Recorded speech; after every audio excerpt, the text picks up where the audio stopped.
Eid Mubarak! Lovely people, welcome to the Purrfect recipe remake.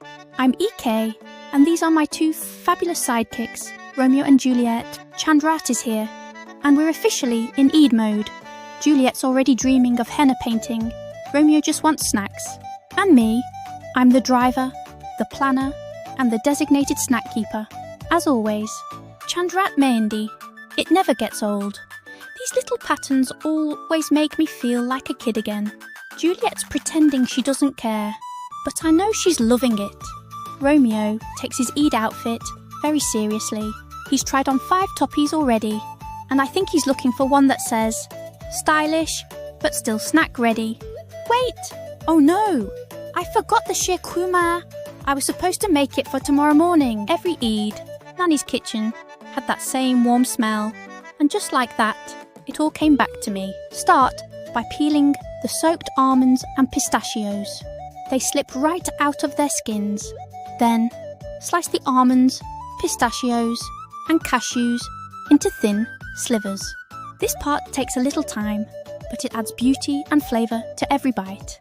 Juliet's supervising, of course, with minimal effort. Now for the dry dates. Soft from soaking, they're easy to deseed and chop. A little sticky, a little sweet, and Romeo clearly thinks they're treats. They're not. Last step before we cook, gently crush the vermicelli into smaller pieces and set it aside. It's simple, but it makes all the difference later. Juliet, thanks for helping me. Start by warming up a little ghee on low heat, nice and slow. We don't want it too hot, just enough to get ready for the nuts. Smells like Eid already. Now gently fry the chopped nuts in hot ghee, just until they release that deep, toasted aroma. You don't need to brown them, just wake up the flavour. Now fry the chopped dates and raisins in the same ghee, just a quick sizzle to bring out their sweetness. Then remove and set aside. Lightly fry the vermicelli in the same ghee until golden. Then set it on a paper towel to drain. We start with full-fat milk in a heavy pot. Bring it to a boil, nice and steady. Once it rises, lower the heat and let it simmer. After a gentle simmer, it's time to sweeten things up. Add the sugar and stir slowly. Now just a pinch of cardamom powder, that one little touch that makes everything smell like Eid. Stir it in gently.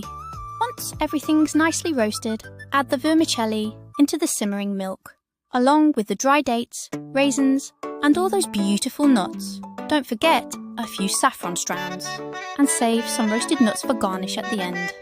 And just like that, our Sheer Khurma is ready. A final sprinkle of roasted nuts, and it's perfect.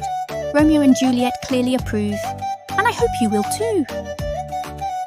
After visiting the mosque, we greet each other with hugs and smiles, and of course, we share sweet boxes filled with love. On Eid, even a simple hug says everything. Love, forgiveness, togetherness. And look at them. Even Romeo and Juliet know it's time to share joy. Sheer Khurma, sweet, creamy, and filled with love. One bite, and it feels like Eid is complete. This Sheer Khurma really is something special. Wait, where's Romeo going? He didn't even finish his bowl. Eid isn't just about sweets and celebrations. It's about sharing. Romeo didn't say a word, he just gave. Because sometimes, the smallest acts of kindness are the ones we remember most.